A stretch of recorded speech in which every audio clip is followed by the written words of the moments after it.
Merci beaucoup Pierre-Michel pour cette présentation et merci surtout pour ton invitation.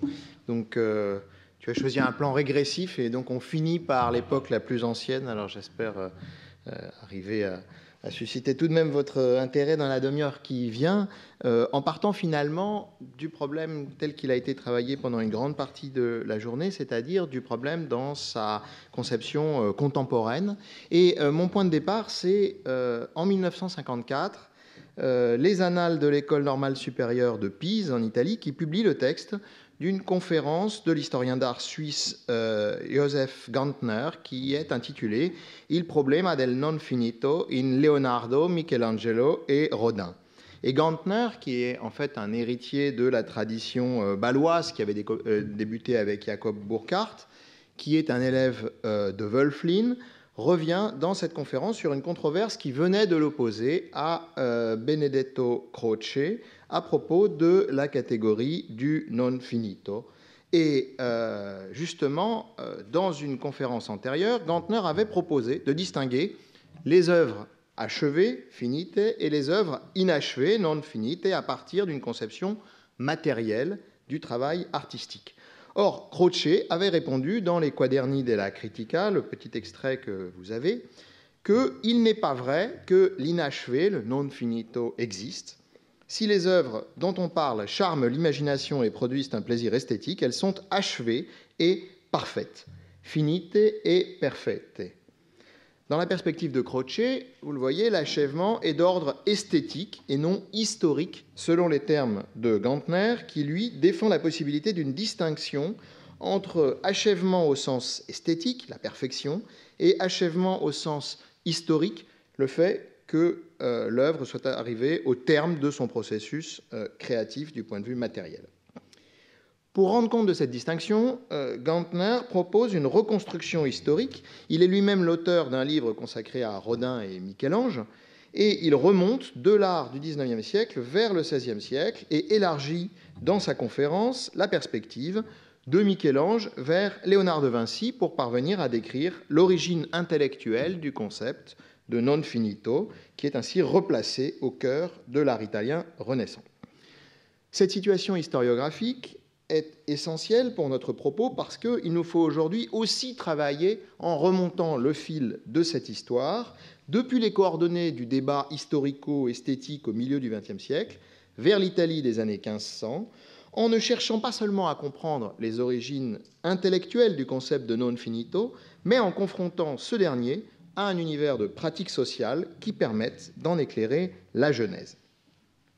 Car si Gantner opposait une lecture historique à l'esthétisme crocien, qui considérait qu'une œuvre était toujours en puissance et que si l'inachèvement pouvait produire un effet esthétique, inversement, l'achèvement était toujours temporaire pour Croce, suspendu au bon vouloir de l'artiste qui pouvait reprendre son œuvre, cette lecture, entre guillemets, historique de Gantner ne nous apparaît pas moins aujourd'hui comme tout à fait idéaliste. Idéaliste parce que Gantner cherche à saisir le moment où la catégorie de non finito devient pertinente pour décrire une œuvre, c'est-à-dire le moment où la catégorie est revêtue d'une forme d'intentionnalité, pourrait-on dire, et qu'elle n'est plus seulement le résultat accidentel d'un aléa dans la biographie de l'auteur. Mais cette recherche, on le verra, Gantner l'amène uniquement dans des sources qu'on pourrait considérer comme des sources critiques ou des sources intellectuelles.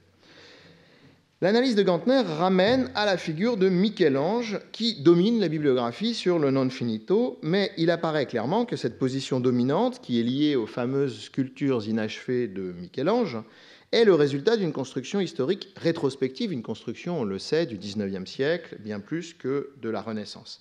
Et la perception de Michel-Ange, qui va de Stendhal à Rodin, modifie profondément le regard sur cet inachèvement. Là, je fais écho à ce qu'Antoinette Lenormand vient de présenter.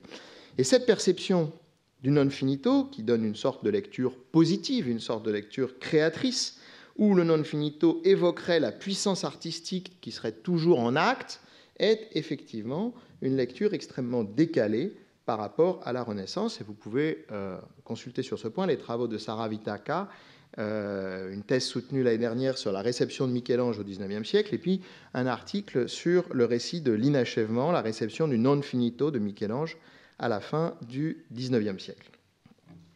Or, justement, il faut garder à l'esprit le degré de torsion que cette vision du XIXe siècle imprime à notre propre saisie du problème. C'est-à-dire que si nous ne pouvons plus regarder aujourd'hui les œuvres inachevées de Michel-Ange et globalement du passé qu'à travers le prisme, par exemple, de Rodin, pour autant, il nous faut constater l'écart entre cette perception du XIXe siècle et celle que proposent les sources du XVIe siècle, à commencer par les vies de Vasari, qui sont souvent le point de départ incontournable de toute réflexion sur ce sujet.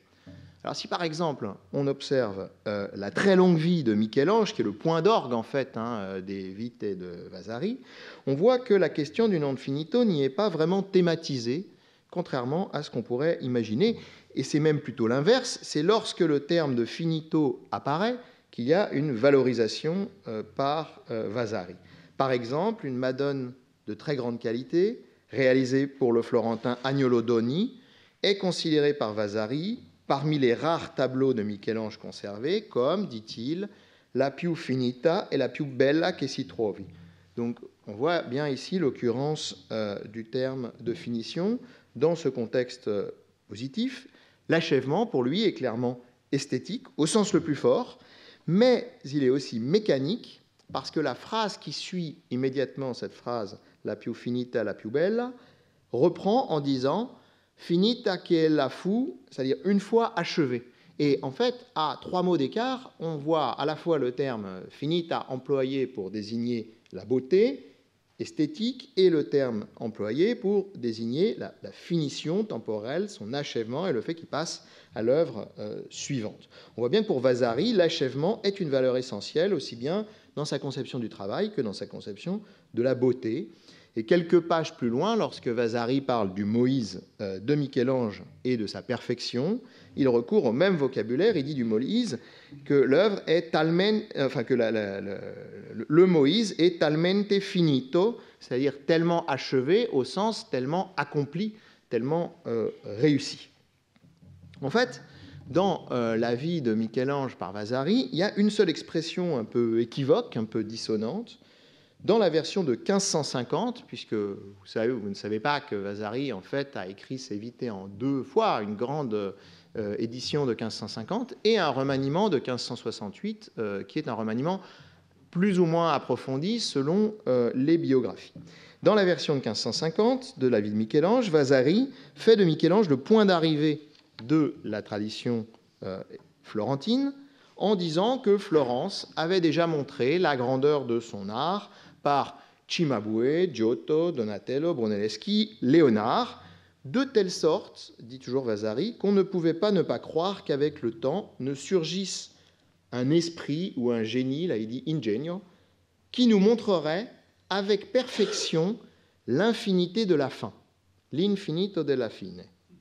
Alors cette sorte d'oxymore est sans doute particulièrement adaptée à Michel-Ange et à son art, et en particulier à sa sculpture, puisqu'elle compte un certain nombre d'œuvres inachevées, mais il est très intéressant de constater que Vasari ne développe pas cette intuition de l'infinito della fine, il n'explique pas ce qu'il veut dire par là, mais encore plus remarquable, dans la 2e édition des Vitae en 1568, en fait, Vasari supprime la fin de la phrase, il retire cette expression.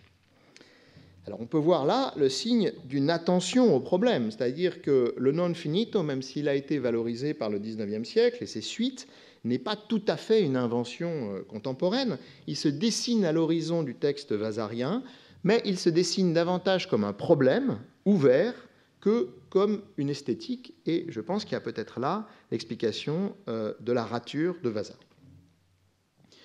Si on cherche d'autres usages du terme dans le reste de l'œuvre de Vasari, on voit bien que partout, c'est le finito qui a une valeur positive, en conjuguant la finition au sens artisanal, temporel et esthétique. Les choses qui sont non finite sont signalées comme bizarres, rares, étranges, à moins qu'il s'agisse du résultat des circonstances, comme la mort, Mais dans ce cas, les œuvres ont vocation à être achevées par d'autres, et c'est le cas célèbre, par exemple, de la chapelle Brancacci. En réalité, la seule vraie exception, le seul moment où l'inachèvement est développé de façon spécifique par Vasari, ne concerne pas Michel-Ange, mais Léonard de Vinci. La véritable matrice discursive du non finito, la figure créatrice pour laquelle il est impossible de contourner indéfiniment le problème, c'est Léonard, donc une génération avant Michel-Ange, et on sait que Léonard a laissé un nombre significatif d'œuvres inachevées, ce que Vasari savait très bien aussi. Alors, c'est tout d'abord le problème posé par la scène de Santa Maria delle Grazie à Milan, où on sait que Léonard a voulu expérimenter une nouvelle technique de fresque qui s'est révélée impropre et qui a conduit à une détérioration rapide de l'œuvre, mais Léonard, avant même cette détérioration, n'avait déjà pas achevé cette œuvre, laissant les traits du visage du Christ en partie indéterminés. Et Vasari écrit, j'utilise ici la traduction d'André Chastel, Léonard peignit à Milan, pour les dominicains de Sainte-Marie des Grâces, une scène d'une merveilleuse beauté. Il donna au visage des apôtres tant de majesté et de beauté qu'il dut laisser inachevé celui du Christ. Alors, inachevé, traduit Chastel, l'italien dit que quella del Cristo lascio imperfetta, donc vous voyez ce jeu entre la perfection et l'achèvement. Pourquoi Léonard l'a laissé inachevé? Car il ne pensait pas pouvoir lui conférer l'aspect divin, céleste, qui lui convenait. Néanmoins, tenue pour complète, rimanendo così per finita, donc Chastel dit complète mais achevée, l'œuvre a toujours été en grande vénération auprès des Milanais et aussi des étrangers. Alors, on voit ici se dessiner une argumentation qui, loin de valoriser le non finito, cherche plutôt à l'excuser, d'abord par un argument qui est aux limites de l'esthétique et du théologique sur la représentation du Christ. C'est intéressant parce qu'il ne faut pas oublier que Vasari écrit au moment du Concile de Trente qui légifère sur les images et leur légitimité. Et la question de la représentation de la personne du Christ ici n'est pas tout à fait anodine. Et puis surtout, Vasari ajoute le fait que l'œuvre a été considérée comme achevée, finalement. Alors, là, on est dans une situation, si vous voulez, presque freudienne. Enfin, ça rappelle le chaudron, c'est-à-dire que Vasari dit à la fois que Léonard avait une bonne raison de ne pas achever l'œuvre, mais qu'en fait, elle est achevée, ou qu'en tout cas, elle a été considérée comme ça. Alors, il me semble que ce tremblement dans le texte de Vasari témoigne d'un embarras précisément face au non finito délibéré de Léonard. Alors, pourquoi? Pour le comprendre, il faut sans doute conduire l'enquête dans une nouvelle direction en cherchant à comprendre, dans les pratiques artistiques concrètes de l'époque de Léonard, ce que pouvait signifier l'achèvement, ce que pouvait signifier cette notion de finito. Et c'est ce que je disais tout à l'heure, la limite du débat entre Gantner et Croce, c'est que les appréciations portées sur les catégories de finito et de non finito, qu'on valorise l'un ou l'autre, sont toujours inscrites dans une réflexion basée sur des sources littéraires ou critiques, qu'elles soient historiques ou esthétiques, d'où la place centrale de Vasari. Mais c'est en même temps oublier que le travail de Vasari, de même que l'activité de Léonard, s'inscrivent dans un monde de l'art, au sens de Howard Baker, qui est peuplé de bien d'autres discours, de bien d'autres acteurs, et qu'au sein de ce monde, le terme de finito a un sens précis. Avant d'appartenir au monde de la critique ou des chroniqueurs, le finito appartient d'abord au monde de la relation contractuelle, unissant le peintre à son commanditaire, comme le montrent les très nombreux contrats qui sont conservés dans les archives italiennes pour cette époque. Et c'est à la lumière de ces textes, de leur vocabulaire, des formes de négociation, de coopération dont ils sont la traduction, qu'il faut comprendre la centralité de la catégorie de finito dans son sens le plus propre. À partir du moment où la consommation de peinture se développe dans l'Italie de la fin du XIIIe siècle, la production est entièrement organisée autour de la commande. Il n'y a à peu près, pour cette époque, pas de production qu'on appelle on-spec, c'est-à-dire destinée à un marché et réalisée par avance. Si le monde de l'art appartient d'une manière ou d'une autre à la sphère des relations marchandes pour la fin du Moyen-Âge, c'est comme marché du travail artistique. Et quand une œuvre est commandée, la procédure veut qu'un contrat soit réalisé le plus souvent devant un notaire. Le contrat est donc l'outil de négociation, l'outil d'ajustement entre l'artiste et le commanditaire, et il comporte systématiquement un certain nombre de dispositions participant pleinement à l'activité créatrice. En effet, dans leur variété, les contrats précisent toujours le sujet, avec plus ou moins de détails, le prix et la date de livraison ou le temps de réalisation de l'œuvre. Et ces aspects sont cruciaux dans la construction d'un échange qui est à la fois artistique et économique entre l'artiste et le commanditaire. Et c'est ici que l'achèvement, si vous voulez, donne tout son sens à cette relation qui est constitutive de ce qu'on peut appeler un premier monde de l'art. Un monde de l'art, j'insiste sur ce point, aux règles qui sont très différentes de celles qui vont se mettre en place entre le XVIe et le XVIIIe siècle et qui vont aboutir ensuite au marché de l'art au sens moderne. Cet achèvement peut être désigné uniquement par un terme, par une date. Il peut parfois qualifier un état de l'œuvre, et parfois, justement, on dit que l'œuvre devra être complète, compiuta, ou achevée, finita. Alors, j'ai pris un seul exemple de contrat, parce qu'on n'a pas énormément de temps, mais c'est une documentation qui est intéressante. Un contrat qui date de 1445 et qui concerne une œuvre très célèbre, quelques années avant la naissance de Léonard, puisque la Fraternité de la Miséricorde de Borgo San Sepolcro commande une Vierge de Miséricorde monumentale à Piero della Francesca en lui versant une avance et en précisant que le reste devait être payé à l'achèvement du tableau. Je n'ai pas le temps de lire tout le contrat ici, mais vous voyez sur ce contrat qu'à la fin du texte, il est dit « Pour tout cela, ils ont convenu de payer 150 florins au cours de 5 lire 5 sous le florin. Sur cette somme, ils se sont engagés à lui donner à sa demande 50 florins dès maintenant, donc en fait un tiers au moment de la commande, ce qui est assez courant, 50 florins dès maintenant, et le solde à l'achèvement du panneau, residuum, finita dicta tabula. » Et le dit Piero s'est engagé à réaliser le panneau, le peindre, le décorer, l'assembler dans les mêmes dimensions, la même forme que le panneau actuel, à le livrer entièrement assemblé et installé dans un délai de 3 ans. Et puis, à ce qu'aucun autre peintre que Piero lui-même ne puisse tenir le pinceau, ce qui pose d'autres questions d'autographie.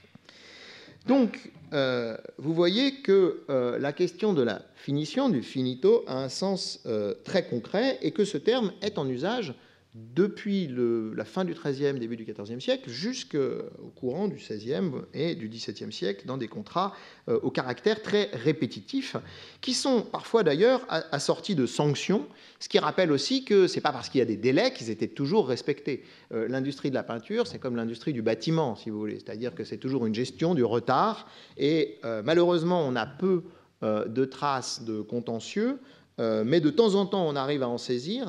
Milanesi a édité un document de 1465, que j'aime beaucoup, qui est un arbitrage rendu par Antonio di Tommaso, un peintre, dans un conflit entre un de ses collègues et un client. Son collègue, qui s'appelle Giosuè di Santi di Gregori, avait, par contrat, accepté de peindre 2 cassoni. Les cassoni, vous savez, c'est ces grands coffres toscans de la fin du Moyen-Âge et de la Renaissance qui sont historiés. Il avait accepté de peindre 2 cassoni avec l'histoire de Thésée pour le mois de mars 65. Et en fait, au mois de mars, il a à peine commencé le travail, et en plus, au lieu de peindre l'histoire de Thésée, il peint l'histoire de Troie. Alors, le commanditaire va se plaindre, et puis il y a une procédure d'arbitrage qui est prévue, et un peintre qui arbitre, et qui condamne justement son collègue à finir, et là il insiste sur le mot finir, le travail, en lui donnant comme délai jusqu'au mois de septembre. Et si le travail n'est pas achevé au mois de septembre, alors le peintre doit rembourser tous ses frais et en plus payer la réalisation de l'œuvre à un autre peintre pour le commanditaire. Donc vous voyez que l'achèvement de l'œuvre, c'est ici un enjeu majeur, et que cet enjeu majeur, il est garanti par le contrat. L'économie du travail artistique, à la fin du Moyen-Âge, est une économie du finito, dans laquelle, en théorie, il n'y a pas vraiment de place pour le non finito. On retrouve d'ailleurs dans le langage notarié des éléments qui montrent que sur le jeu du sens propre et figuré dans le lexique de l'achèvement, les polysémies existent aussi bien que chez les chroniqueurs. Par exemple, ici, un contrat pour une statue qui est commandée par le Duomo de Sienne, Et vous voyez que cette statue, donc quam statuam teneatur et debeat facere in perfectione, donc il, c'est le sculpteur, que le sculpteur soit tenu et doivent faire la statue à la perfection. Et ce qui m'intéresse le plus, c'est et illam dare finitam et perfectam, et qui doivent la donner finie et parfaite. Et alors, c'est intéressant parce que vous voyez, c'est exactement les mêmes termes, et c'est encore les termes qui vont être utilisés par Gantner et Croce. Et c'est dans ce système économique et social que Michel-Ange et Léonard ont été formés, et c'est dans ce système qu'ils travaillent. Pour eux, comme pour les autres peintres, pesait la nécessité d'un achèvement. J'ai pris deux exemples chez l'un et l'autre pour vous montrer qu'eux aussi connaissaient ce régime du finito. Ça, c'est le contrat qui commande le David de Michel-Ange. Donc les seigneurs, i signori, c'est les seigneurs de la seigneurie de Florence. Ils ont commandé à Michel-Ange unam figuram unius David, donc une statue de David. Et cette statue de David, là aussi, elle fait l'objet d'une avance, mais la fin de l'argent, c'est la dernière ligne, ne sera versée que lorsque la statue sera finie, postquam finita fuerit predicta, eidem Michelangelo solvere reliquam mercedem. À ce moment-là, on lui paiera le reliquat de son salaire. Léonard signe exactement le même genre de contrat. Ça, c'est un contrat de 1481. Et vous voyez que c'est une tavola data dipingere a Leonardo, donc un tableau qui a été donné à peindre à Léonard par l'église San Donato a Scopeto. Et ce tableau, cette table, la quale deba avere compiuta inframesi 24 ou al più inframesi 30. Donc, lequel tableau doit être achevé en 24 mois ou au plus en 30 mois. Et si jamais il ne l'a pas fini, après, il y a toute une série de clauses. Donc, vous voyez, alors, ce texte, c'est un des rares textes où on dit qu'il faut l'achever en 2 ans, mais qu'il a le droit de dépassement de 6 mois. C'est-à-dire qu'on prévoit déjà que Léonard va dépasser, ce qui est raisonnable. Mais vous voyez que ces pratiques restent en vigueur tout au long du XVIe siècle et qu'elles forment finalement la toile de fond du propos de Vasari. Et Vasari lui-même était peintre et il connaissait très bien cet univers. Un univers dans lequel finito, ça veut d'abord dire la livraison d'un travail. Et on voit bien pourquoi, pour Vasari, du coup, le non finito est un problème, parce que c'est une transgression majeure des règles de l'art sur laquelle il faut maintenant s'interroger. Vasari, je l'ai dit, affronte le sujet dans la vie de Léonard, là où précisément il ne pouvait pas l'éviter. Il évoque le problème pour la scène et il le rencontre à nouveau à propos du cheval de bronze monumental qui était destiné au duc de Milan, Ludovic le Mort. Et vous avez là un extrait de la vie de Léonard dans son état de 1550. Donc Léonard proposa au duc, pour perpétuer son image, de faire un cheval de bronze. Il le commença, le dressa si grand qu'il ne put jamais l'achever. Les jugements humains sont divers et souvent méchants par envie. On a soutenu que Léonard l'avait commencé comme tant d'autres œuvres, sans intention de le finir. Lo cominciasse perché non si finisse. Ça, c'est la version de 1550. Et vous voyez que là, on considère que Léonard a fait exprès. Vasari raconte, et d'ailleurs il raconte que les gens de l'époque ont jugé ça négativement et qu'ils ont considéré qu'il avait fait exprès. Mais cette question du non finito préoccupe tout de même Vasari à un point que dans la version de 1568, il rajoute un paragraphe juste derrière ce passage. Et dans ce paragraphe, il dit « Ce jugement, donc le jugement négatif des gens sur l'inachèvement, a pu être inspiré par tant d'œuvres restées inachevées. En réalité, il est permis de penser qu'un esprit de cette grandeur et de cette qualité supérieure était paralysé par l'excès de son ambition. À vouloir toujours excellence après excellence, perfection après perfection, l'œuvre était retardée par le désir, comme le dit Pétrarque. » Et cet ajout de Vasari est un élément crucial dans la construction d'un nouveau discours à la fois psychologique et esthétique sur la création artistique et sur le non finito. C'est, si vous voulez, le moment où le non finito devient l'expression potentielle de l'aspiration la plus haute de l'art, et le moment aussi, pour rejoindre la présentation de Jérôme Dokic ce matin, où finalement le jugement d'achèvement devient l'attribut de l'artiste. Évidemment, la réécriture de ce passage entre 1500 et 1568 est un signe, le signe que ce problème travaille Vasari et qui correspond au fond à quelque chose de nouveau dans la création artistique. Mais il n'empêche que pour Vasari, la transgression est toujours sensible et qu'il lui reste toujours à l'expliquer. Il l'explique dans des termes qui sont psychologiques et esthétiques, mais il nous appartient aussi, pour finir, d'en explorer les mécanismes sociologiques. Et pour cela, on peut se tourner vers un dernier exemple que j'emprunte à nouveau à Léonard, celui de la Sainte-Anne du Louvre, qui a fait l'objet d'une étude approfondie à l'occasion de la magnifique restauration de l'œuvre par le C2RMF et d'une publication remarquable du Louvre en 2012. L'étude scientifique a permis de mettre en évidence ce qu'on devinait déjà à travers les dessins et les copies progressives de cette œuvre, qui a été en chantier en fait dans l'atelier de Léonard pendant presque 20 ans, c'est-à-dire que l'œuvre a été faite, défaite, refaite, que c'est l'idée même d'achèvement qui a été remise en cause par la pratique picturale de Léonard, dans un sens assez proche de l'idéalisme de Croce, au fond, ou de la figure de Fraunhofer dans le chef-d'œuvre inconnu. Léonard semble en fait avoir achevé le tableau une première fois à la fin des années 1500, et puis il l'a défait, et à sa mort, presque 10 ans plus tard, il n'était toujours pas achevé, même s'il est difficile de savoir aujourd'hui dans quelle mesure exactement la Sainte-Anne était inachevée.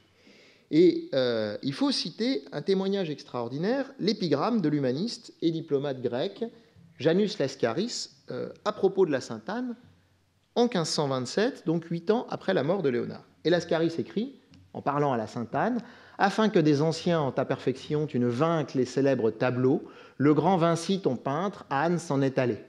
Mais plus que la Vénus qu'Apelle n'acheva, c'est toi que la postérité, admirant et zélée, vénérera. » Et ce texte est une pièce importante de notre puzzle, parce que c'est peut-être la première valorisation de l'inachèvement artistique depuis l'Antiquité et l'exemple d'Apelle auquel Pierre Michel faisait référence aussi tout à l'heure. On voit que Laskaris reprend ici le problème de la perfection empêchée, qui n'est pas très éloigné d'ailleurs de l'argument sur le visage du Christ. Léonard laisse inachever l'œuvre par sa mort, mais par une sorte de piété qui serait plus une piété chrétienne, mais une piété par rapport aux anciens. Et puis, il évoque le modèle antique de l'inachèvement, la Vénus d'Apelle, qui avait déjà été mentionné par un autre commentateur sur la Sainte-Anne, Agostino Vespucci. Et là, on voit bien le palimpseste imaginaire que compose la Renaissance. Mais enfin et surtout, Laskaris ouvre la porte à l'idée d'une admiration à venir, d'une admiration de la postérité, qui ne serait pas affectée par l'inachèvement. En somme, à partir de Léonard, le non finito devient non seulement possible, intentionnellement et artisanalement, mais il devient pensable, la Sainte-Anne en fournissant le paradigme. Mais cette émergence, qui fait volontairement contraste avec le finito des contrats, n'est pas un éclair de génie de Léonard ou une pathologie individuelle, elle répond à des conditions sociales de la création tout à fait particulières que la Sainte-Anne permet de décrire. En effet, l'une des singularités de cette œuvre est qu'on ne connaît pas son destinataire. Aucun témoignage, document, lettre, commande, contrat n'a été conservé. Et Vincent de Lieuvin, en 2012, dans le catalogue publié par le Louvre, à la suite d'autres historiens de l'art, a défendu une hypothèse simple et efficace, c'est-à-dire que la Sainte-Anne n'avait pas de commanditaire ou de destinataire, car Léonard peignait l'œuvre pour lui-même, comme on soupçonne qu'il ait pu le faire à d'autres occasions. Et ce geste, consistant à détacher le travail artistique de la commande et de son calendrier, est un geste d'une portée majeure. Il contribue à rompre avec l'ordre ancien du travail pour faire de l'œuvre une fin en elle-même. Alors bien sûr, un tel geste dépend d'une position sociale, celle d'un artiste, Léonard, qui, comme Michel-Ange, vit pour l'essentiel de sa position à la cour, n'est plus soumis à la contrainte du marché artistique au sens urbain. Et Léonard, qui a été formé à la boutique de Verrocchio, qui a ouvert son propre atelier, s'est progressivement abstrait du monde de l'artisanat urbain. Cette histoire, elle a souvent été racontée, elle s'inscrit dans la construction de la figure de l'artiste moderne qui s'éloigne de la ville pour s'épanouir à la cour, selon le schéma proposé par Martin Warnke. Mais on a moins souvent remarqué que ce processus idéal correspondait à des pratiques matérielles concrètes.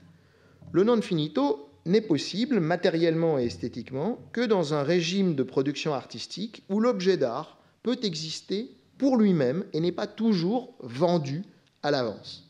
Léonard peint parfois, sans qu'on lui en ait fait la demande, de son propre mouvement, qu'on n'appelle pas encore l'inspiration, et l'achèvement ou non de ce mouvement ne dépend plus de circonstances extérieures, comme le calendrier d'un client, fût-il un prince. L'artiste devient le seul juge de l'achèvement, un achèvement qu'il peut repousser indéfiniment à son seul désir. Cette possibilité de l'inachèvement a son parallèle, le fait que les ateliers à la même époque se mettent à produire des œuvres, souvent de qualité moindre, de petite taille, on spec, donc réalisées en elles-mêmes, finies à l'avance, pourrait-on dire, indépendamment de toute commande, et qui puissent être vendues à n'importe qui, dans des foires ou dans des boutiques. C'est-à-dire que, alors qu'autrefois, l'achèvement était le cœur du processus créateur, c'est-à-dire que c'était la fin du contrat qui correspondait à la fin de l'œuvre, nous sommes face au développement d'un nouveau système de production créatrice, au sein duquel la Sainte-Anne est l'exception désormais possible du non finito, dont le pendant standard est le finito anticipé d'un monde d'objets artistiques dont la commercialisation s'autonomise peu à peu. Et vous voyez que l'œuvre d'art cesse d'être l'objet façonné depuis son idéation et jusqu'à sa réalisation par une interaction entre deux ou plus de personnes prises dans une relation sociale, économique, esthétique. L'œuvre devient potentiellement absolue. Elle met l'artiste face à la matière, face au temps, face à lui-même, en dehors de toute relation de commande. Et peut-être est-ce finalement seulement à partir de ce moment qu'on peut parler d'œuvre au sens moderne, c'est-à-dire un travail qui a sa fin en lui-même et qui s'effectue sans garantie préalable de trouver cette fin, justement. Je vous remercie.